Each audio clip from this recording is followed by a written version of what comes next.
Chapter 14, The Roaring Twenties. Part 3, The American Quest for Moral Ground and Social Stability.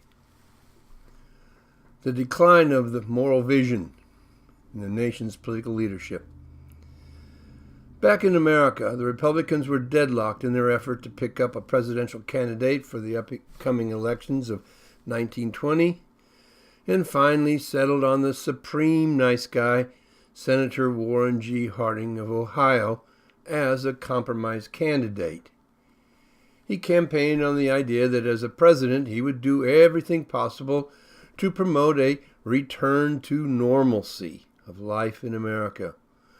With all the wartime disruption of life and the post-war political agitation that seemed to abound everywhere, this idea of the return to normalcy was so compelling to the American voter that in November elections, Harding received a huge 60% of the popular vote against the Democratic candidate James Cox's mere 34% of the popular vote, the most lopsided presidential vote in American history. Harding's post-war presidency, 1921 to 1923. As president, Harding surrounded himself with a set of personal advisors, drawn mostly from his home state of Ohio, to help him manage the federal budget and continue to advance social reforms in favor of American women, immigrants, and blacks. Greed and graft. But when it came to the personal behavior of many of these Ohio gang advisors, Harding seemed to exercise little or no control. The results were embarrassing to the president. Would have been even more embarrassing had he lived a few more years to see his friends get what was due them. In fact, Harding died as a result of a heart attack he experienced following a trip across the country in which he had set out to give answer to the growing rumors about the corruption of his presidential team. One of the most outrageous examples of the corruption of the Harding administration was the behavior of Harding's Secretary of the Interior, the elderly Albert Fall. He had secretly leased public oil lands to private companies to his own profit. Most scandalous were the Elk Reserve leased to Edward Doheny and the Teapot Dome Reserve leased to Harry Sinclair, earning Fall $105,000 and $304,000 respectively. All this came to light several years after the end of the Harding administration as a result of investigations led by Senator Tom Walsh of Montana. Then there was Harry M. Daugherty, Harding's Attorney General, or top cop, in charge of the Department of Justice. Daugherty earned the nickname the Fixer for his role in arranging connections, such as the one that led to the Teapot Dome scandal.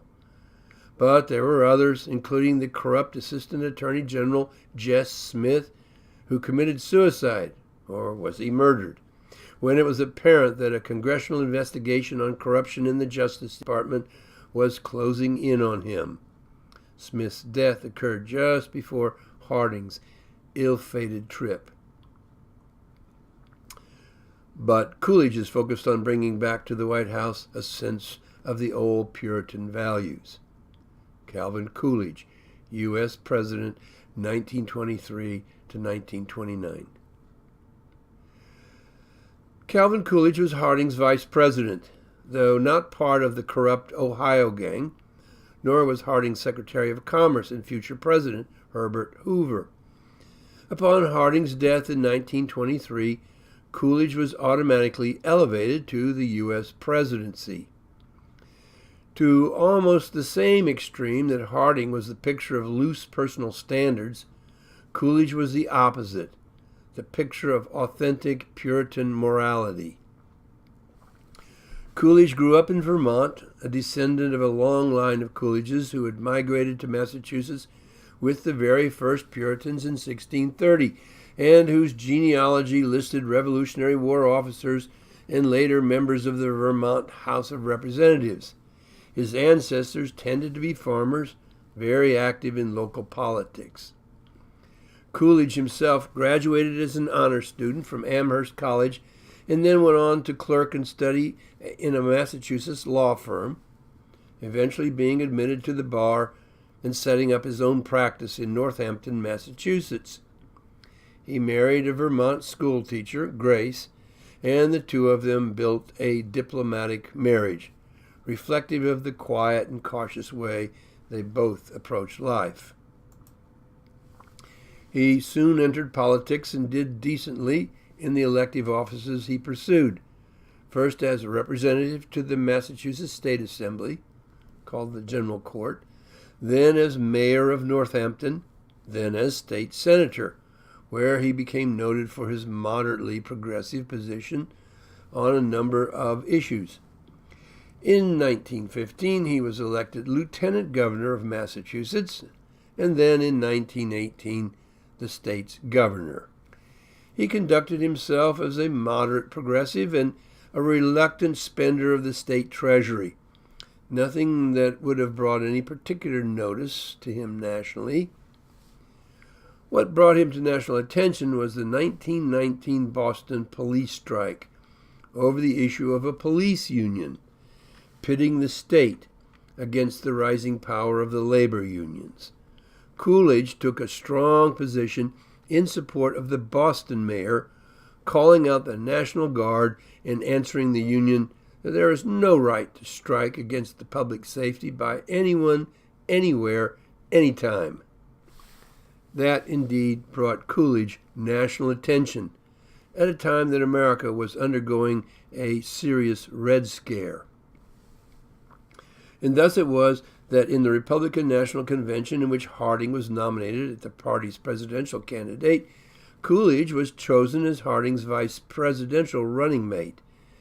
And from there, with Harding's unexpected death in 1923, Coolidge found himself in the White House as the nation's president.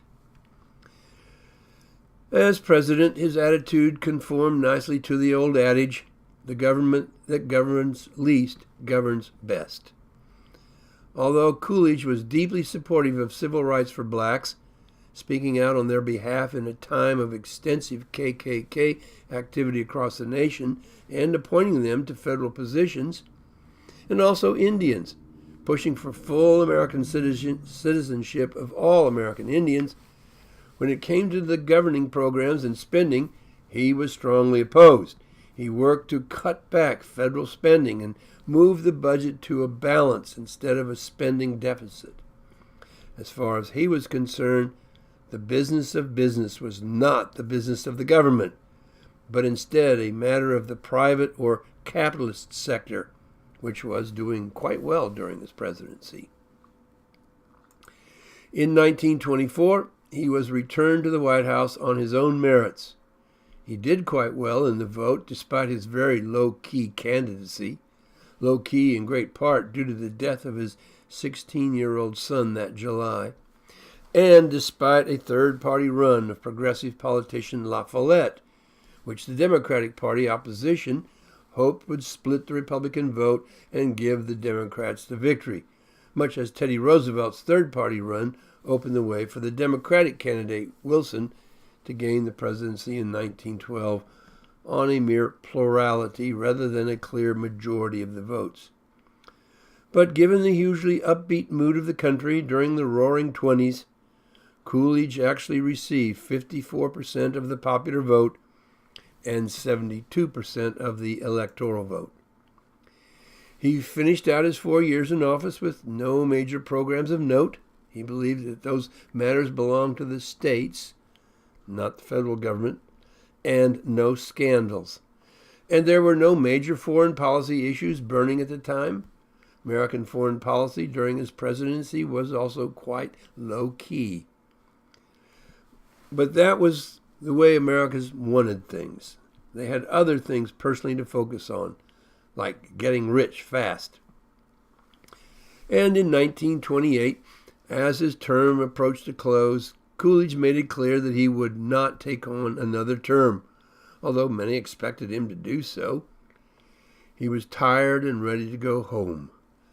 Little did he know that by doing so he saved himself from being the one responsible for the country's greatest economic catastrophe, the Great Depression. Herbert Hoover, U.S. President, 1929 to 1933. That horrible crisis would be dumped in the lap of the next president, Herbert Hoover, less than 1 year into his presidential term. And quite unfairly, he would naturally be the one that confused and angry Americans would take out their wrath on, for this is one of the perils of being the leader of any society. Hoover was born in 1874 to a Quaker family in Iowa, his father dying when he was 6, and then his mother a few years later, leaving him and an older brother and a younger sister orphans at a very early age. After changing hands among relatives, he finally ended up in the care of an uncle living in Oregon, settling into work for his uncle and attend night school. At 17, he entered with the first class of the new Stanford University in California, where he majored in geology. After graduation from Stanford in 1895, he went to work for a mining engineering firm in California, moving 2 years later to work in the gold fields of Western Australia. Desert conditions there were harsh, but he worked hard and soon became a very young manager of a gold mine. Rivalry between himself and a higher official in the company led Hoover to move his operations to China. In 1899, marrying a Stanford College sweetheart, Lou, along the way, where he in China became the chief engineer for the Chinese Bureau of Mines and general manager of the Chinese Engineering and Mining Corporation. Along with his rise in professional importance, he seemed to pay close attention to the status of his workers, whether the Italians who were brought in to work under him in Australia or the Chinese who worked for him. He, and also his wife, would always have a strong humanitarian interest accompanying his extensive work in the mining profession.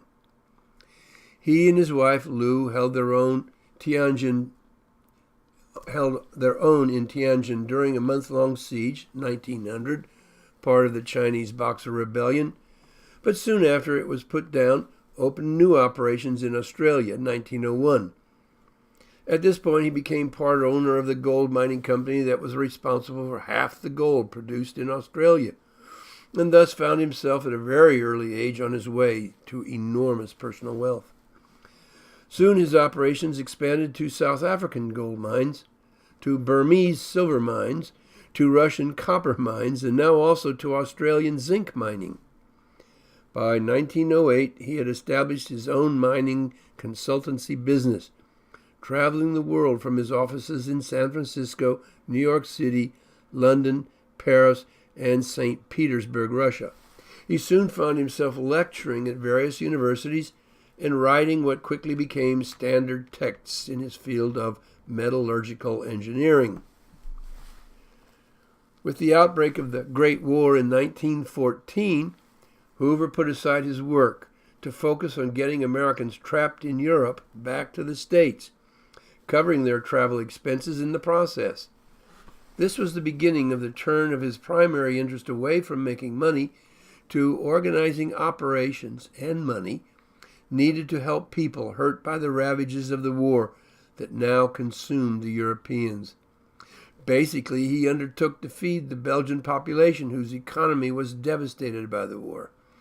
He did this for the next 2 years, heading up the Commission for Relief in Belgium, negotiating the arrangement with the German, Belgian, Dutch, French, and British governments in order to be able to import massive amounts of food and make sure it got delivered to the Belgian civilian population.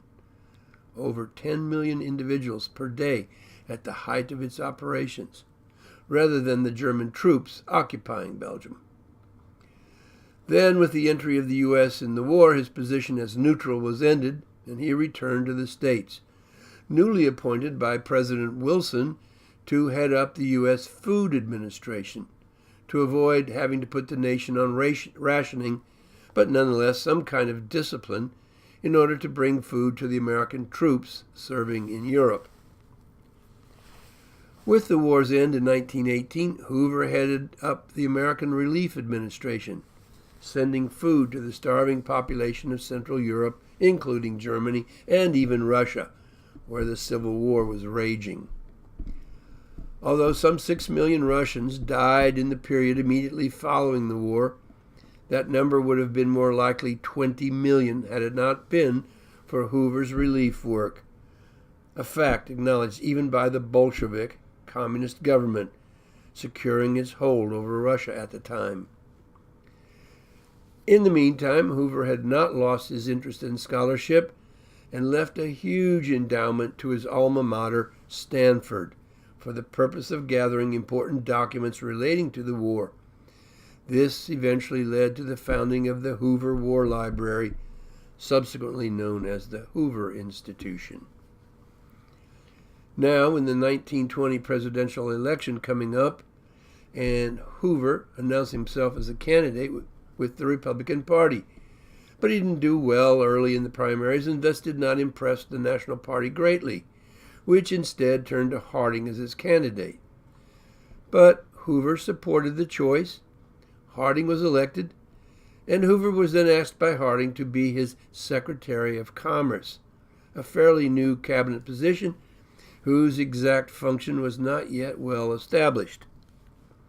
As Secretary of Commerce, Hoover went about organizing the operations of the Department of Commerce, finding new areas of responsibility for the department in, as he understood matters, improving the efficiency of the American economy. This, of course, put his hands in a wide range of government activity, so much so that at times, given the general restraint of the Republicans with the narrow view of the responsibilities of the federal government, Hoover seemed to be more central to governmental matters than the president. His goal was not to fight American industry, as trust-busting progressives tended to do, but to work in close association with that industry in order to get the very best out of it.